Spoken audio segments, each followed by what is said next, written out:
दशहरा। नमस्कार मित्रों, आज हम असत्य पर सत्य की विजय और अंधकार पर प्रकाश की विजय के पर्व दशहरा के बारे में चर्चा करेंगे।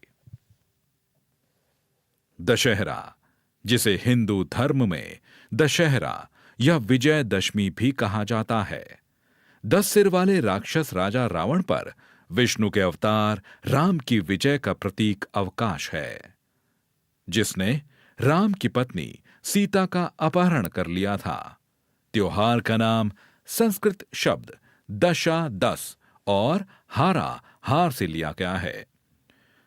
बुराई पर अच्छाई की जीत का प्रतीक दशहरा हिंदू कैलेंडर के 7वें महीने अश्विन सितंबर अक्टूबर के 10वें दिन मनाया जाता है, जिसमें पूर्णिमा दिखाई देती है।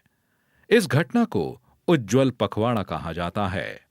शुक्ल पक्ष दशहरा 9 दिवसीय नवरात्रि उत्सव के समापन और दुर्गा के 10वें दिन के साथ मेल खाता है पूजा उत्सव। कई लोगों के लिए यह दिवाली की तैयारी की शुरुआत का प्रतीक है, जो दशहरे के 20 दिन बाद होती है।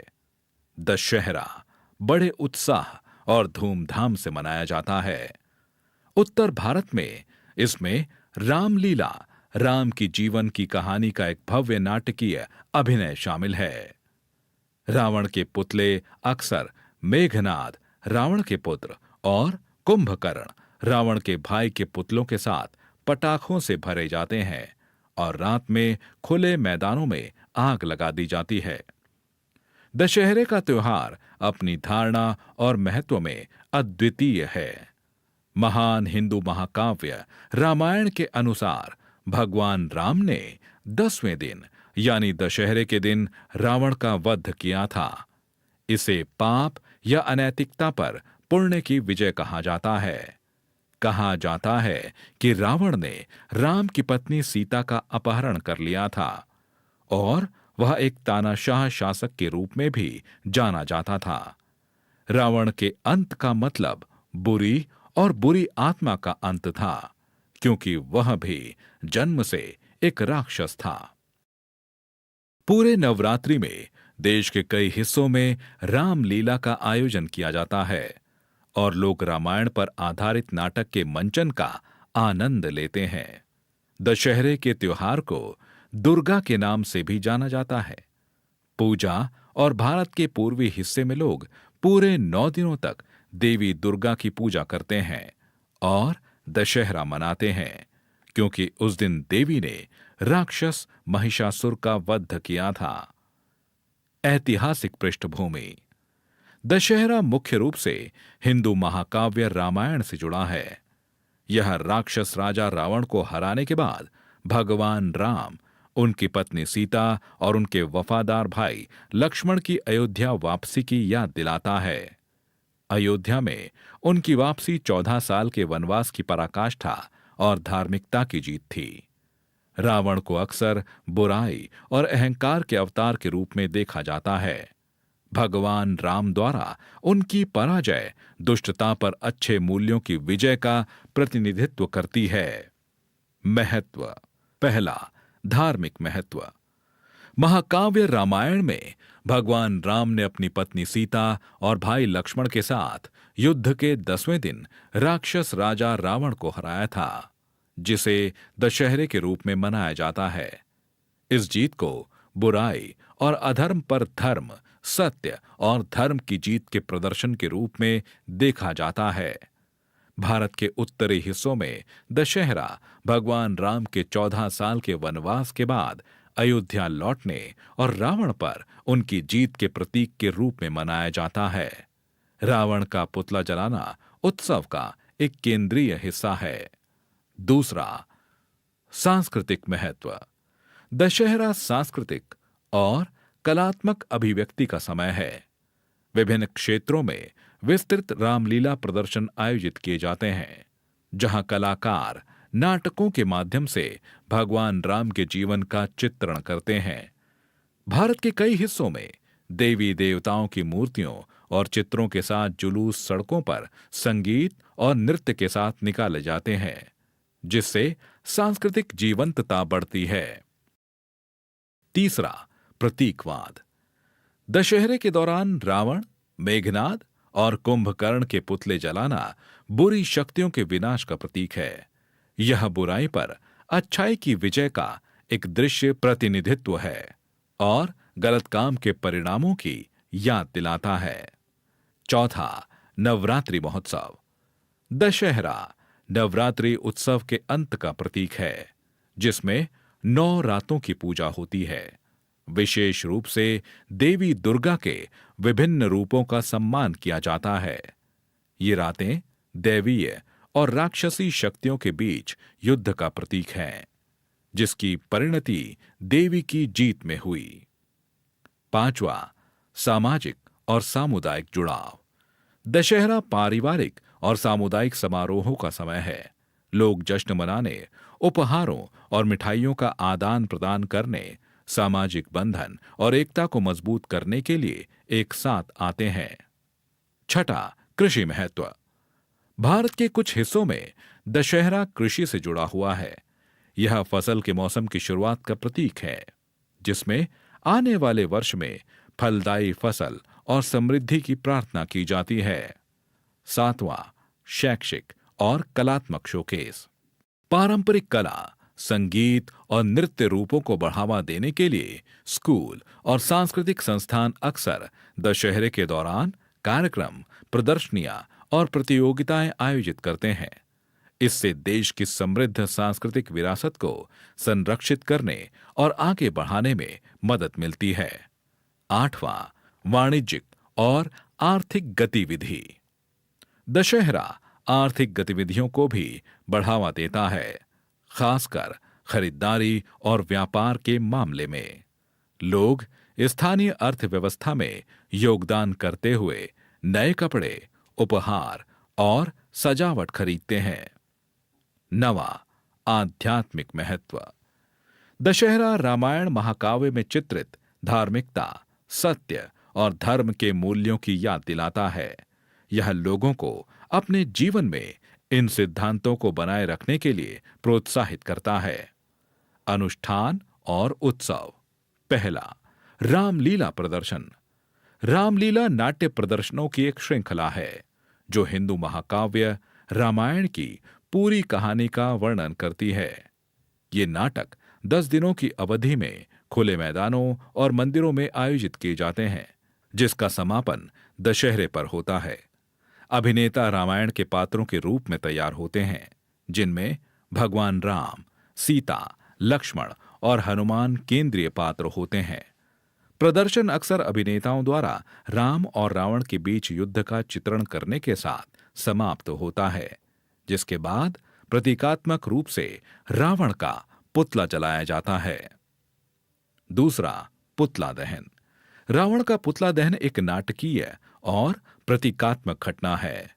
रावण, उसके भाइयों कुंभकर्ण और विभीषण और उसके बेटे मेघनाद के विशाल पुतले खुले मैदान में बनाए गए हैं। जैसे ही सूरज डूबता है, पुतलों को आग लगा दी जाती है, जो बुराई रावण पर अच्छाई भगवान राम की जीत का प्रतीक है। जब पुतले आग की लपटों में घिरते हैं, तो भीड़ आश्चर्यचकित होकर देखती है। तीसरा, देवी की पूजा। उत्तर भारत में दशहरा 9 दिवसीय नवरात्रि उत्सव के अंत का भी प्रतीक है। नवरात्रि के दौरान लोग देवी दुर्गा के विभिन्न रूपों की पूजा करते हैं। 9वें दिन, जिसे महानवमी के नाम से जाना जाता है, देवी के सम्मान में विशेष पूजा आयोजित की जाती है। कई परिवार मां दुर्गा और उनके विभिन्न स्वरूपों की मिट्टी की मूर्तियां स्थापित करते हैं और दशहरे के दिन इन मूर्तियों को पानी में विसर्जित कर दिया जाता है।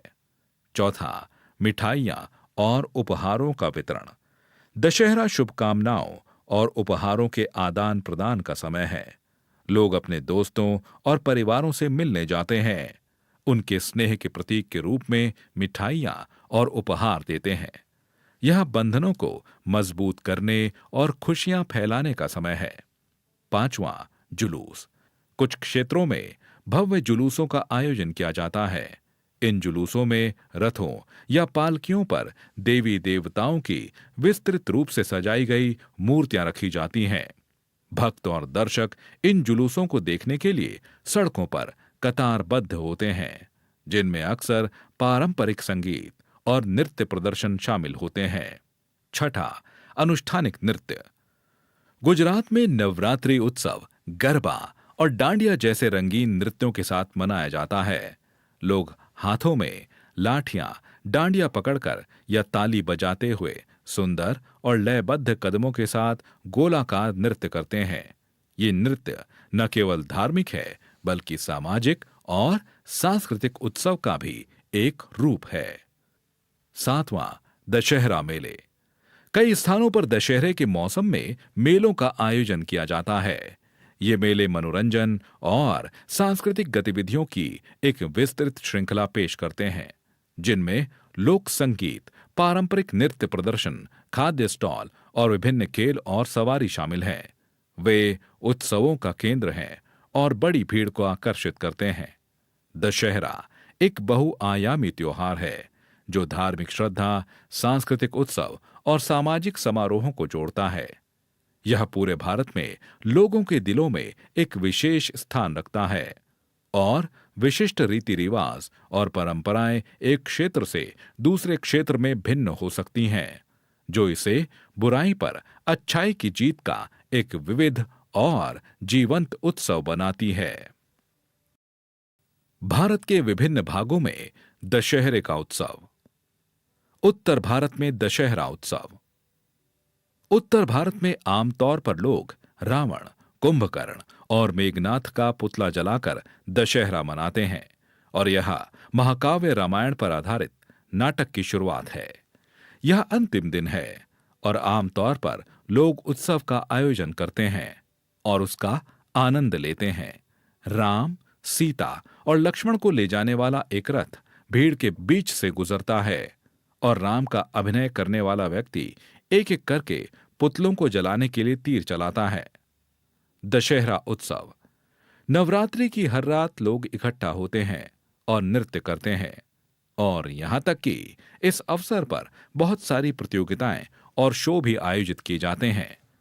गाने आमतौर पर भक्तिपूर्ण होते हैं और नृत्य शैली को गरबा कहा जाता है। महिलाएं अपने सबसे अच्छे परिधानों में खूबसूरती से सजाए गए मिट्टी के बर्तनों को घेरती हैं और देर रात तक नृत्य करती हैं। कई जगहों पर गरबा देर रात शुरू होता है और सुबह होने तक चलता है। दक्षिण भारत में दशहरा उत्सव। दक्षिण भारत में नवरात्रि के दिनों को 3 देवियों की पूजा करने के लिए समान रूप से विभाजित किया जाता है। लक्ष्मी, धन और समृद्धि की देवी, सरस्वती, ज्ञान और विद्या की देवी और दुर्गा शक्ति और ताकत की देवी। वे शाम के समय अपने घरों और सीढ़ियों को दियों और फूलों से सजाते हैं। मैसूर का दशहरा उत्सव प्रसिद्ध है और इसे अपने ही अंदाज में धूमधाम से मनाया जाता है। दशहरे के त्योहार से और भी कई कहानियां जुड़ी हुई हैं। कहानियां चाहे जो भी हों, भारत में त्योहार परोपकार, शांति और प्रेम का संदेश देते हैं।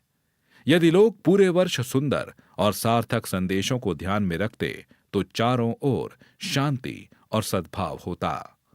हालांकि भारत में त्योहार सभी भारतीयों द्वारा मनाए जाते हैं, चाहे वे हिंदू हों या किसी अन्य धर्म से संबंधित हों। त्योहारों के मौसम में भाईचारे की भावना देखने को मिलती है। अंत में दशहरा भारत में एक बहुआयामी त्योहार है जो बुराई पर अच्छाई की जीत का प्रतीक है, दिव्यता का जश्न मनाता है और सांस्कृतिक और सामाजिक महत्व रखता है। यह चिंतन, नवीनीकरण और सद्गुण की विजय का जश्न मनाने के लिए एक समुदाय के रूप में एक साथ आने का समय है।